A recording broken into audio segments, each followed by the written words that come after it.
Po, ndoshta për shefatin, ndërmjetësimin e pejgamberit sallallahu alaihi wasallam në ditën e gjykimit.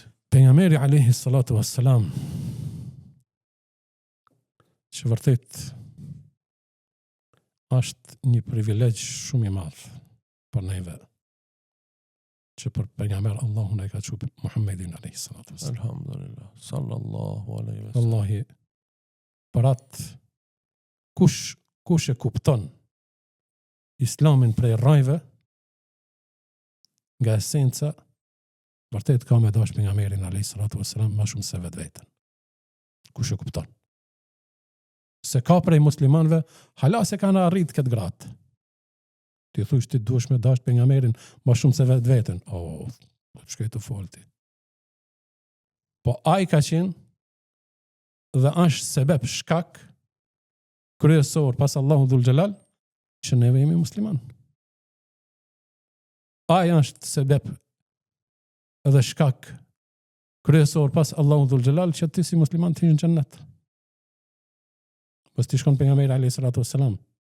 Na as islam, as xhennet, as zot, as kur gjën s'kish me ditë. Parat Allahu ja ka dhënë atë pozitë atij në këtë dunja, po pozitën më të lartë ai e gëzon në ahiret për gjithmonë te Allahu dhul xhelal.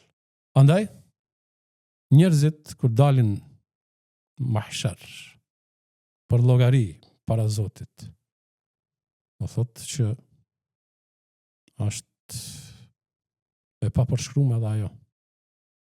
Edhe që të gjithë të presin të fillon llogaria. Pejgamberi alayhi salatu wasalam do ta bën sejdën më të gjatë që ndonjëherë ka bën para Allahu dhul xhelal.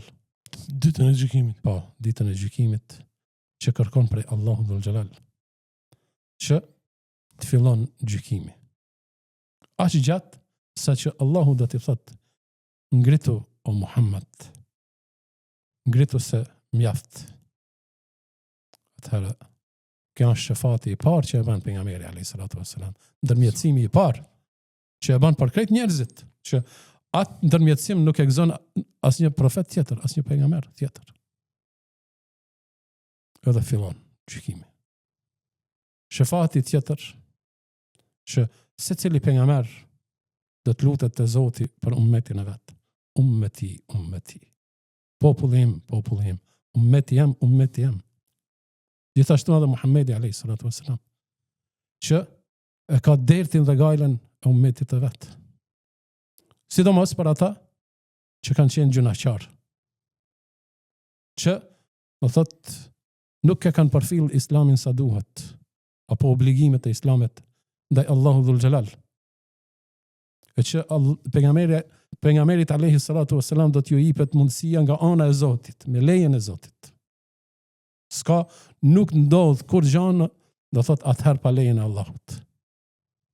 Dhe në të njëjtën kohë ajo është mëshira e Allahut që ka mas pari dhe nderi dhe respekti ndaj Muhammedit alayhi salatu wassalam dhe mëshira e tij ndaj atij dhe ndaj besimtarëve musliman, edhe pse kanë qenë gjunaqar që do të jenë në xhehenem, pejgamberi alayhi salatu wassalam do të ndërmjetëson te Allahu që Allahu t'i nxjerr prej xhehenemit që do të kanë bërë gjunahe dhe s'janë pendu për to, nuk kanë kërku falje te Allahu, që Allahu t'i nxjerr dhe Allahu ka t'i nxjerr.